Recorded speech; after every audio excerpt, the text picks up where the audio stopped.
Et c'est le retour à l'Assemblée nationale aujourd'hui pour cette session, la dernière du présent mandat. Euh, je voulais me pencher aujourd'hui sur cette phrase de François Legault qui n'est pas banale, parce qu'il y a plusieurs projets de loi très concrets, là, des choses qui peuvent affecter nos vies, etc., positivement ou négativement. Ça dépend toujours des points de vue. Mais François Legault a dit que le gouvernement n'est pas sur pause. Parce qu'on aurait pu penser qu'avec son retrait de M. Legault, mi-janvier, bon, il quitte, que les projets de loi qui sont au feuilleton, tant pis, vont mourir au feuilleton. Le gouvernement aurait même pu proroger parce qu'il y a une course au leadership. On aurait pu dire, la Chambre ne siégera pas février, mars. Tant qu'on n'aura pas un nouveau chef, on proroge les travaux parlementaires. François Legault a dit non, la Chambre siège, on travaille, on adopte les projets de loi.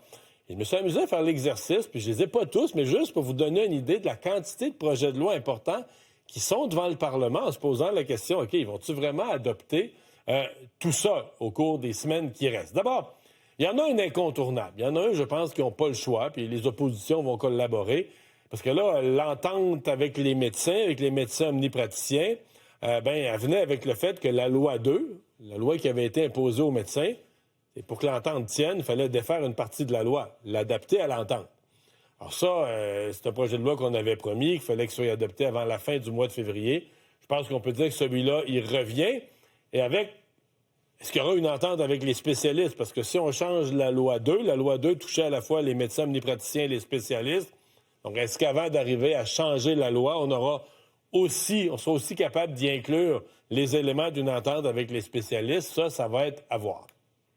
Et celui-là, je le mets à part, il est comme incontournable, je pense, il faut qu'il soit adopté. Maintenant, tous les prochains, tu dis, OK, c'est des grosses affaires, ça va vous rappeler, ça a fait la nouvelle, là, quand ils ont été déposés, ces projets de loi, mais ils ne sont toujours pas adoptés. Est-ce que l'Assemblée aura le temps, la volonté de les adopter, pardon. Par exemple, la laïcité, projet de loi du ministre Jean-François Roberge sur la laïcité, qui touche, par exemple, les signes religieux dans les garderies, qui touche les cégeps, les locaux de prière, les prières de rue. C'en est un gros projet de loi. Il est devant l'Assemblée nationale présentement. Autre projet de loi, celui-là sur la sécurité publique du ministre Yann Lafrenière. Lui aussi, c'est un assez gros projet de loi qui touchait plusieurs affaires. L'interdiction pour les groupes criminels d'afficher leur logo, là, pour les Hells Angels, par exemple, d'afficher leur écusson. Projet de loi touchait les délinquants sexuels, touchait les manifestations violentes, les objets qu'on pourrait pas apporter dans des manifestations pour pas que ça tourne à la violence. Encore là, projet de loi majeur. Est-ce qu'on aura le temps de l'étudier, de l'adopter? Le gouvernement semble dire que oui, ce sera à voir. Projet de loi encore un peu plus controversé, le prochain, sur la réforme du syndicalisme, qui plaît à certains, qui déplaît à d'autres. Les syndicats veulent rien savoir de ça. Ont encore ce matin à l'Assemblée répété leurs menaces au gouvernement. Un projet de loi qui vise la transparence, des votes secrets, plus de votes secrets en matière syndicale, mais surtout, le sujet le plus litigieux, une partie de la cotisation qui soit volontaire. Alors, est-ce que ça, il est déjà déposé, on en a commencé l'étude, est-ce qu'on complète ça ou pas? Le ministre Éric Girard, qui a un projet de loi très semblable à ce que Mark Carney a fait au fédéral sur l'accélération des projets prioritaires, là, pour que les grands projets qu'on veut absolument réaliser, de ressources naturelles ou autres, quand un projet est jugé prioritaire, qu'on puisse en accélérer l'adoption. Projet de loi, celui-là, il est plus petit, mais quand même. Projet de loi en matière de protection des consommateurs sur la revente des billets de spectacle. C'est un projet de loi qui est sous la responsabilité de Simon Jolin Barrette. Il y en a un aussi sur l'efficacité gouvernementale, la fonction publique. Donc, plusieurs projets de loi. Puis tu te dis, OK, est-ce qu'on va avoir assez de journées, de semaines de travaux parlementaires? Bon, si l'opposition collabore, c'est encore tel que tel.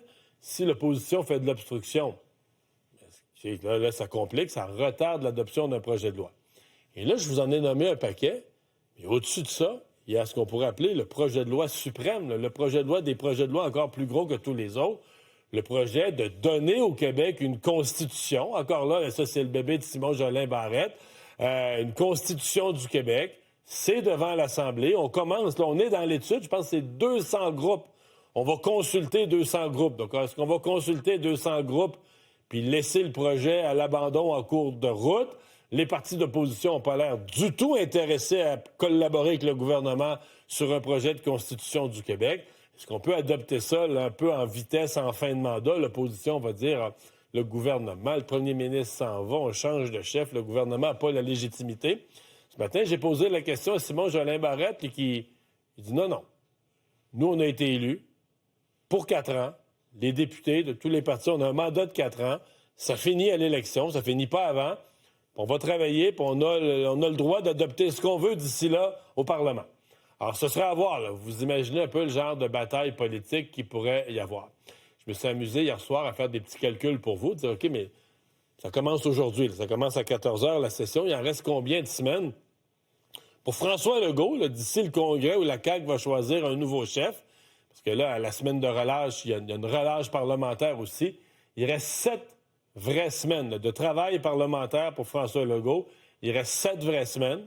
Puis là, le nouveau chef, après ça, il va rester un peu de temps dans le mois d'avril, dans le mois de mai, au début juin. Il pourrait peut-être adopter quelques projets de loi aussi.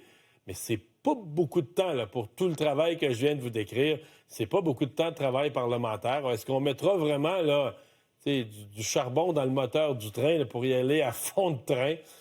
C'est ce qu'on va voir.